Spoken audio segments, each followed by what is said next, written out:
Assalamualaikum warahmatullahi wabarakatuh. Perkenalkan, nama saya Isti Rahmatika dengan NIM 1910301093 dari kelas 4 B3 Fisioterapi. Jadi di sini saya akan menjelaskan tentang postnatal patologi. Jadi untuk postnatal itu dimulai sejak 2 jam pertama setelah melahirkan. Nah, plasentanya itu sampai dengan 6 minggu atau 42 hari. Setelah itu, selama masa postnatal, ibu akan mengalami perubahan secara fisiologi maupun secara patologis pada tubuhnya. Jadi di postnatal itu akan terjadi beberapa proses. Yang pertama itu proses laktasi. Nah, proses laktasi ini pada saat melahirkan otomatis ibu tidak langsung bisa menyusui. Jadi kita harus bisa memastikan proses laktasi ini akan berjalan lancar. Bagaimana jika proses laktasi ini tidak berjalan lancar atau ibu tidak mengeluarkan ASI atau ASINya itu sendiri terbendung, maka akan muncul gangguan pada proses laktasi itu sendiri dan akan terjadi proses patologis. Jadi salah satunya ASI tidak keluar sehingga ASINnya itu akan terbentuk.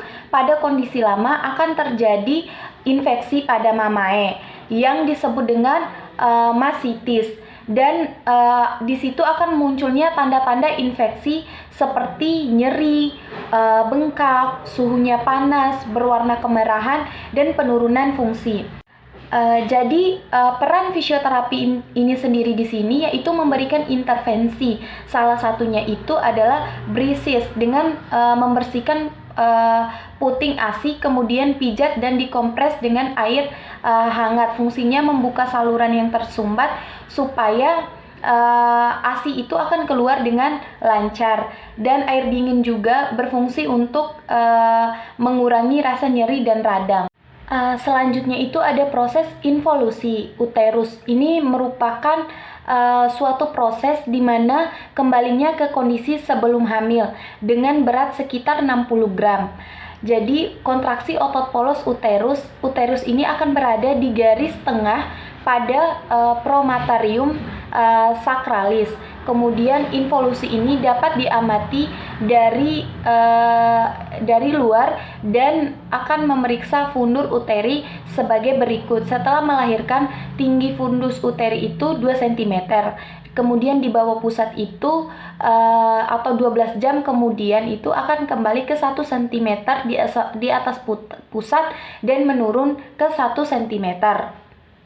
Jadi pada hari ke-3 sampai ke-4 tinggi fundus uteri itu 2 cm, kemudian di bawah pusat pada hari 5-7 itu tinggi fundus uteri itu setengah pusat sampai simpisis. Pada hari ke-10 sudah tidak bisa teraba. Kemudian untuk kondisi jalan lahir atau sistem pervagina, setelah melahirkan pasti kita akan keluar darah sampai selesai masa nifas. Nah, darah yang keluar ini mencerminkan apakah ibu mengalami gangguan atau tidak proses darah keluar, disebut dengan loktea. Nah, ada macam-macam loktea berdasarkan warna. Yang pertama itu loktea rubra itu 1-3, biasanya berwarna merah atau hitam. Kemudian ada loktea sainonetal itu 3-7 hari, biasanya berwarna putih. Kemudian loktea sarosa itu 7-14 hari berwarna kekuningan. Kemudian loktea alba setelah 14 hari dia akan berwarna putih. Demikian penjelasannya, lebih dan kurangnya saya mohon maaf. Billahi taufiq wal hidayah. Wassalamualaikum warahmatullahi wabarakatuh.